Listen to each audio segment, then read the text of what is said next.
Assalamualaikum warahmatullahi wabarakatuh. Bismillahirrahmanirrahim. Alhamdulillahi rabbil alamin. Wassalatu wassalamu ala sayyidina Muhammadin wa ala alihi wa sahbihi ajma'in amma ba'du. Sahabat peduli suara dakwah dan kemanusiaan rahimakumullah. Alhamdulillah kita bersyukur kehadirat Allah Subhanahu wa taala karena pada pagi hari ini kita masih diberi hidayah oleh Allah sehingga bisa mengikuti kajian kitab Fathul Qaribul Mujib. Mudah-mudahan bermanfaat bagi kita semua. Salawat dan salam mari kita haturkan keharibaan junjungan baginda Rasul Muhammad sallallahu alaihi wasallam. Mudah-mudahan kita selalu istiqamah sebagai umatnya. Sahabat peduli suara dakwah dan kemanusiaan rahimakumullah. Pada pagi hari ini kita akan mengaji bab hukum dari memakai bejana atau wadah dari emas dan perak.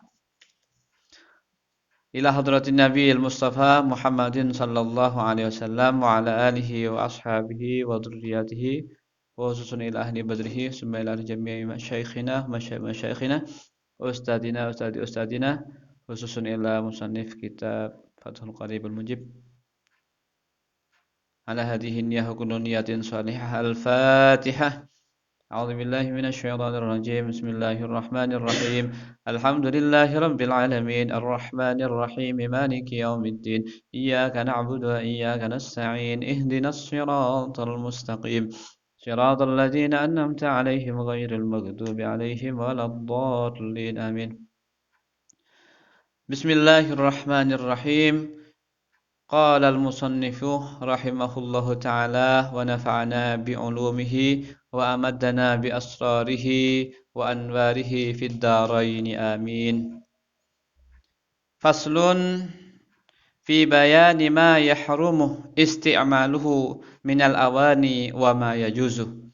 Faslun, adapun ini adalah fasal fi bayani, di dalam menjelaskan ma yahrumu, sesuatu yang haram, isti'maluhu, menggunakannya, minal awani, dari sebagian bejana atau wadah, wa ma yajuzu, dan sesuatu yang diperbolehkan.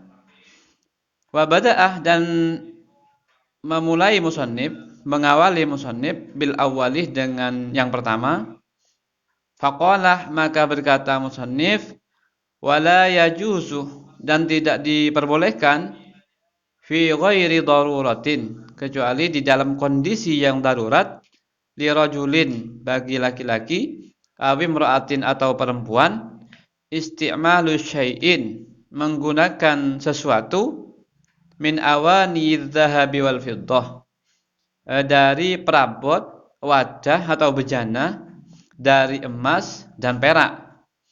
La fi aklin, tidak bolehnya kapan? Fi aklin, tidak boleh digunakan untuk makan. Wala fi syurbin, dan tidak boleh juga digunakan di waktu minum. Wala ghairihima, dan selain keduanya. Untuk dalam kesempatan ini kita akan membahas tentang ini, tentang wadah atau bejana. Ini hukumnya dari kita misalnya di rumah karena orang kaya misalnya, kemudian kita menggunakan bejana, punya piring emas, juga punya gelas emas misalnya, atau perak misalnya. Ini tidak diperbolehkan untuk digunakan. Meskipun kita pun sekaya apapun, tetap kita tidak diperbolehkan, tidak diperkenankan menurut hukum syara menggunakan wadah atau alat tersebut untuk makan. Sendoknya dari emas dan perak misalnya. Kemudian gelasnya dari emas, tidak boleh. Musannif menyebutkan fi ghairi daruratin, Kecuali kalau misalnya ada kebutuhan yang sangat-sangat misalnya, yang amat sangat misalnya. Kalau tanpa menggunakan piring dari emas, ketika makan misalnya kita bisa mati, maka itu boleh. Seperti itu. Atau misalnya ada memang saran dari dokter misalnya, kalau kita menggunakan alat yang lain, piring yang lain selain yang terbuat dari emas, bisa infeksi misalnya, maka ini termasuk dalam kategori darurat, artinya masih diperbolehkan. Wa kama yahrumu, dan demikian juga yahrumu haram isti'malu, menggunakan ma dzukirah, sesuatu yang disebutkan tadi. Yahrumu, haram pula, ittikhaduhu, menyimpannya, min ghairi isti'malin, tanpa memakainya, fil as-sahih, menurut qaul yang sah, ya. Haram juga kita misalnya mempunyai piring emas, gelas emas, sendok emas misalnya, meskipun tanpa menggunakannya, kita haram menyimpannya. Termasuk tidak boleh menyimpannya, seperti itu. Ini menurut keterangan musannif di dalam kitab ini. Di dalam qaul yang lebih sah, yang paling jumhur, yang paling umum, yang paling banyak, tidak memperbolehkan menyimpan piring yang dari emas, sendok dan juga gelas. Wa yahrumu aidon, dan haram juga, al-ina'u, wadah atau bejana, al-matliyu, yang disepuh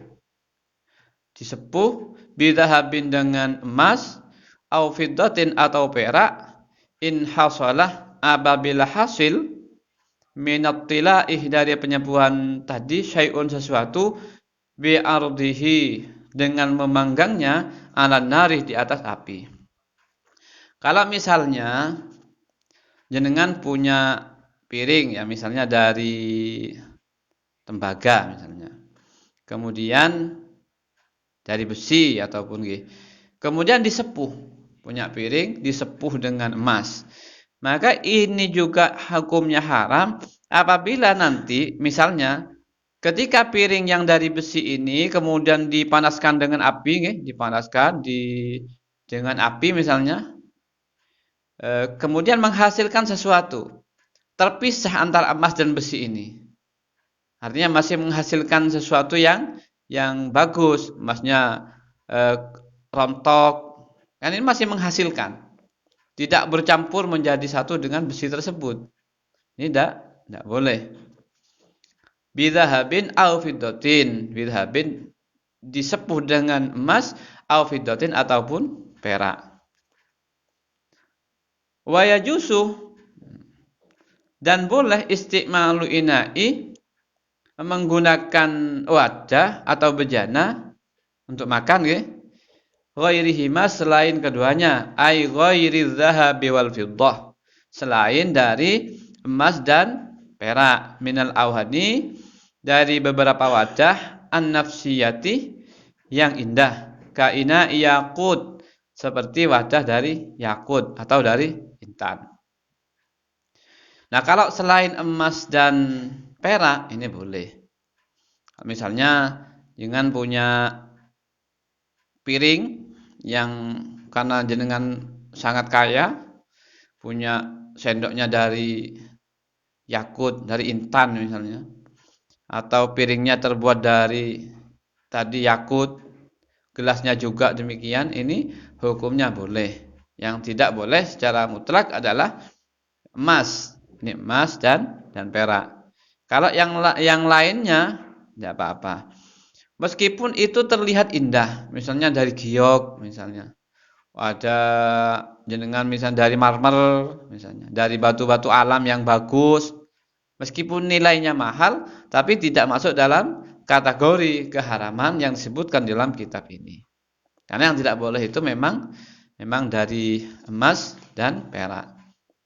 Di dalam sebuah hadis Rasulullah juga memberikan peringatan kepada kita janganlah kalian makan menggunakan perabot atau wadah dari emas dan perak, dan janganlah kalian makan pada talam dari emas dan perak. Ini hadis ini diriwayatkan oleh Imam Bukhari dan juga diriwayatkan oleh Imam Muslim.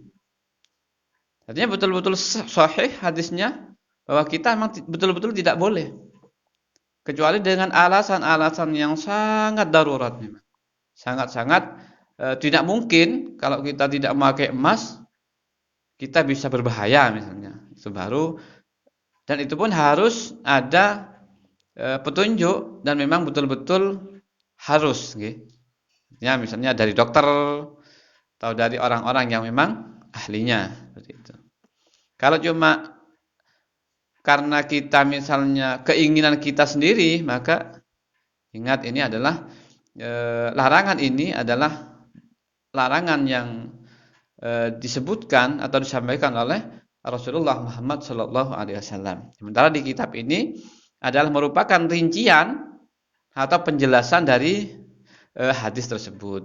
Hingga kiai ulama memberikan penjelasan secara real, secara detail agar kita bisa memahami bahwa tidak bolehnya kenapa, kalau misalnya kondisi darurat boleh apa tidak, hingga kita mengaji ini tujuannya agar kita lebih memahami hal tersebut.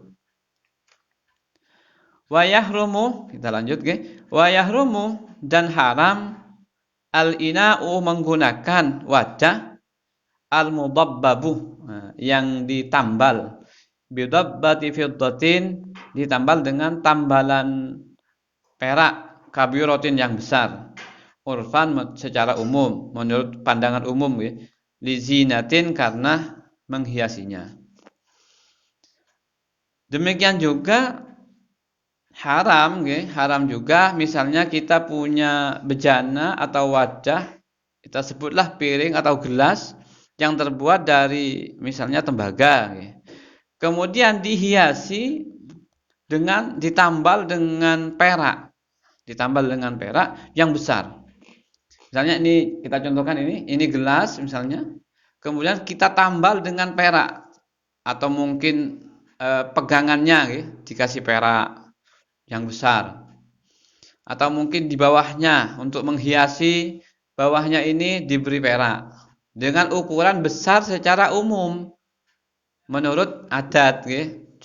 Kalau kita melihat kok besar peraknya, berarti ini yang dimaksud dengan urfan, adat ya, secara umum maksudnya. Oh, ini besar. Artinya kita tidak punya ukuran yang pasti tentang besarnya, hanya ketika menurut kita ini besar secara adat, maka itu ukurannya sudah. Berarti itu besar sudah ya. Urfan itu secara umum atau menurut adat. Tujuannya hanya untuk menghiasi, tidak ada tujuan yang lain. Maka itu termasuk juga masuk dalam kategori wadah yang diharamkan untuk kita gunakan makan minum. Okay.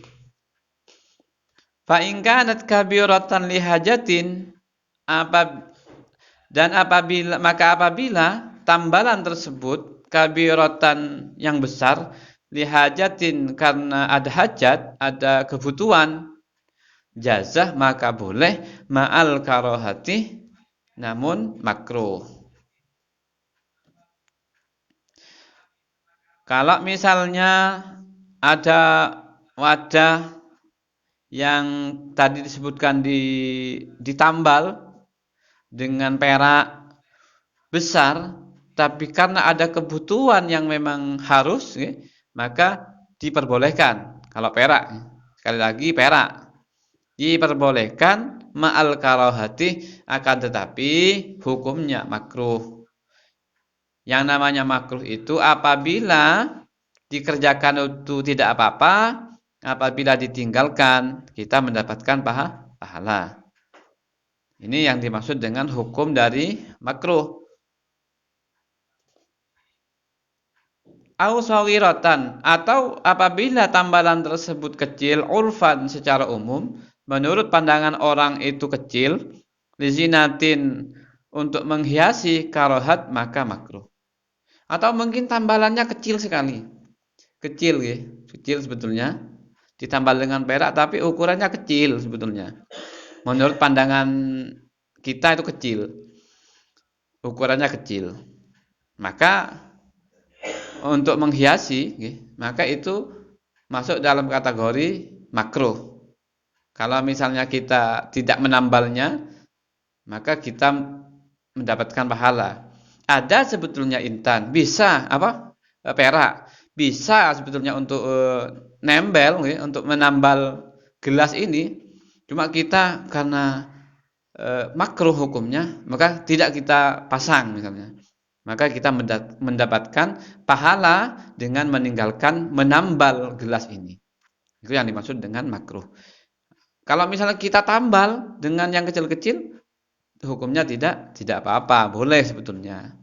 Hanya kalau misalnya tidak kita tambal, meski padahal peraknya ada, ya peraknya ada, maka kita mendapatkan pahala meninggalkan penambalan tersebut. Ini hukum dari makruh. Makruh itu kebalikan dari sunnah.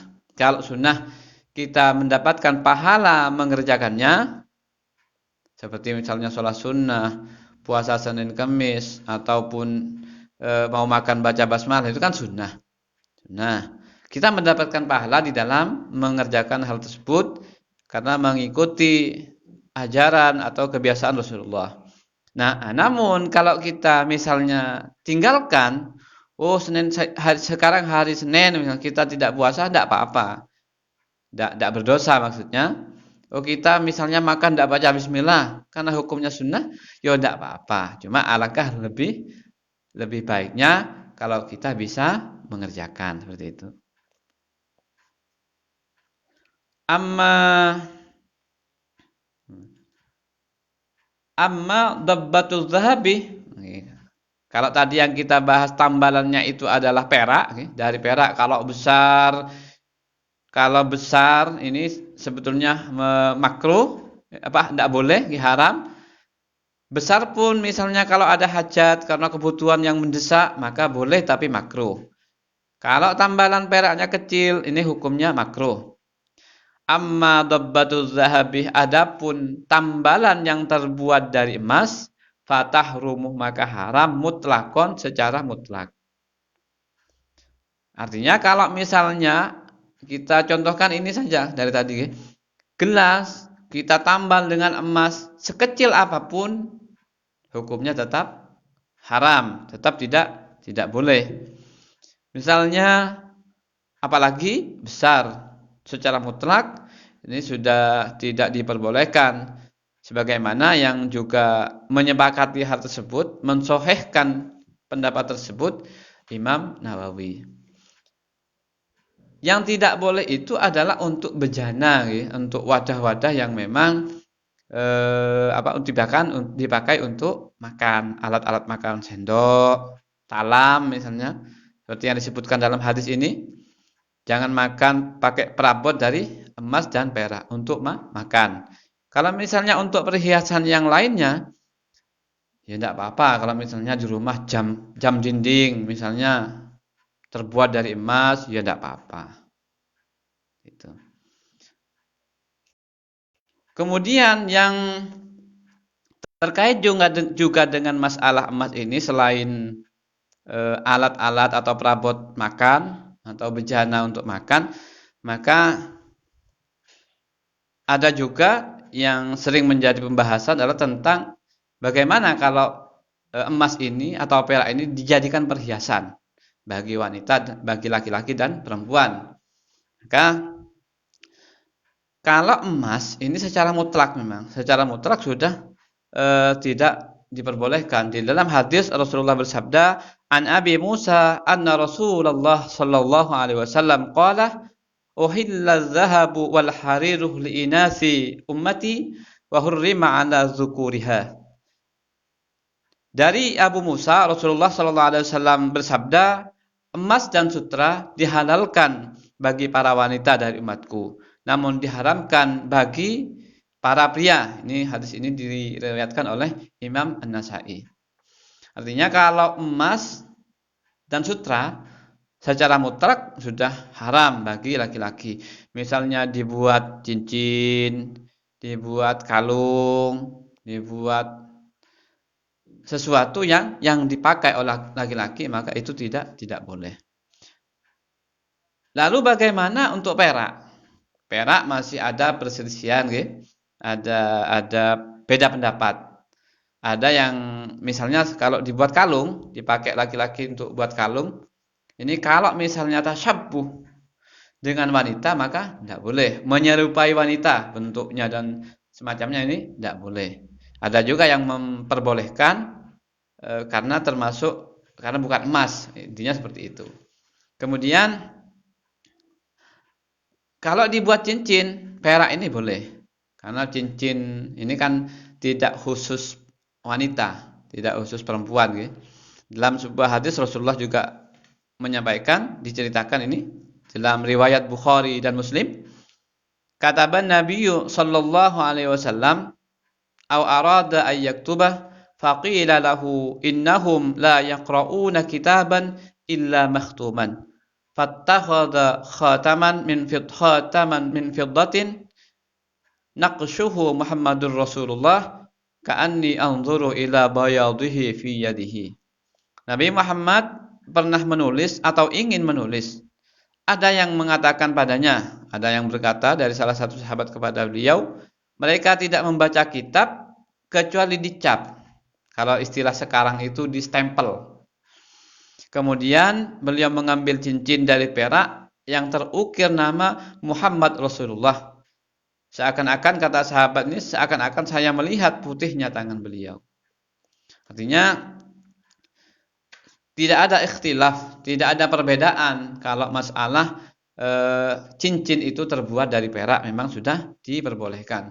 Karena Rasulullah sendiri pada zaman Rasulullah itu punya cincin dari perak yang bertuliskan nama beliau, yang mana ketika beliau menulis sesuatu itu stempel, pakai stempel nama ini, cincin ini muncul nama Muhammad Rasulullah. Kalau sekarang, kalau misalnya dinas atau sekolah kan membuat stempel, ada stempelnya, ada capnya untuk membuktikan bahwa ini adalah resmi. Jadi Rasulullah juga seperti itu. Untuk membuktikan bahwa surat ini resmi, maka Rasulullah memberikan cap atau stempel melalui cincin beliau yang terbuat dari perak dengan bertuliskan nama Muhammad Rasulullah, seperti itu. Artinya kalau laki-laki sekarang misalnya pakai pakai kalung emas, ini haram, tidak boleh. Tidak ada pertentangan sudah kalau yang namanya emas ini untuk laki-laki. Atau sutra, ini tidak boleh. Atau pakai, apalagi pakai anting misalnya, anting-anting yang dari emas pula. Ini sudah sangat tidak diperbolehkan. Pakai gelang misalnya dari emas. Sementara kalau dari perak ini ada yang perbolehkan, ada yang melarang karena takut tasyabbuh, takut menyerupai wanita. Karena tidak boleh laki-laki menyerupai wanita, wanita menyerupai laki-laki, tidak hukumnya tidak boleh, haram, ya. Tasyabbuh namanya, menyerupai. Karena sesungguhnya kalau laki-laki ini kan tugasnya bukan berhias, ya.